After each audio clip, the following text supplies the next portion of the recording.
होने को कोई नहीं टाल सकता। एक दिन भगवान विष्णु के वाहन गरुड़ देव के मन में विचार आया कि क्यों न एक बार पृथ्वी लोक का भ्रमण किया जाए।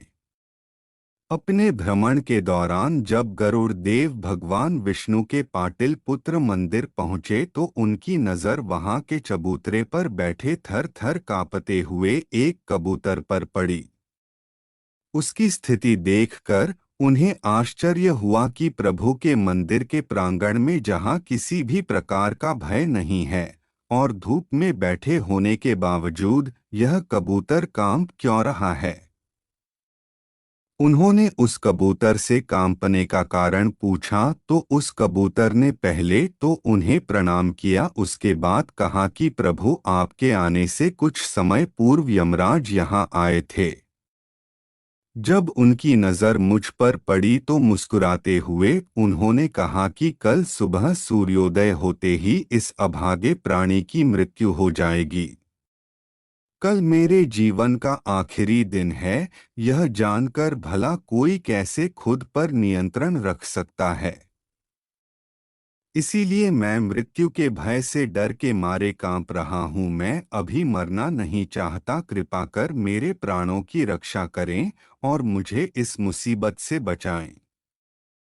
उस कबूतर की विनती सुनकर उन्हें उसके ऊपर दया आ गई, साथ ही उनके मन में यह विचार भी आया कि क्यों न यमराज को चुनौती दी जाए। उन्होंने कबूतर को अपने विशाल पंजों में दबाया और मंदिर के प्रांगण से दूर एक सुरक्षित गुफा में पहुंचा दिया। मल्यगंध पर्वत पर स्थित गुफा को सुरक्षित बनाकर गरुड़ देव वहां से उड़ चले। वहां से उन्होंने सीधा यमराज की नगरी यमलोक की ओर उड़ान भरी। कबूतर के प्राणों की रक्षा करने की अपनी सफलता के बारे में यमराज को बताने की उत्सुकता उनके मन में थी।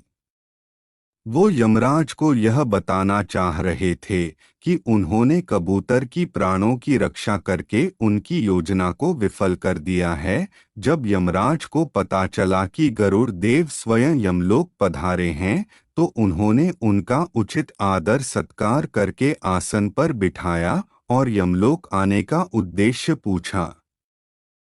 तब गरुड़ देव ने बड़े शान से उन्हें बताया कि आज जिस कबूतर की मृत्यु होने वाली थी उन्होंने उसे बचा लिया है।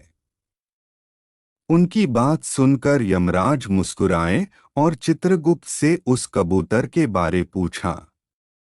चित्रगुप्त महाराज ने अपनी बही में देखकर बताया कि भगवान विष्णु के पाटिल पुत्र मंदिर में रहने वाला कबूतर आज के दिन सूर्योदय होते ही मल्यगंध पर्वत की एक गुफा में विदंत सर्प का भोजन बनेगा और अभी कुछ समय पहले ही वो घड़ी पूरी हुई है।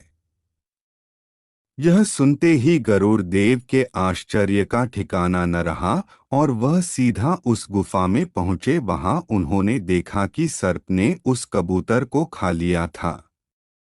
यह देखकर उन्हें बड़ा दुहक हुआ कि कबूतर की रक्षा करने के बजाय वो खुद ही उसे मृत्यु के मुंह में पहुंचा आए थे।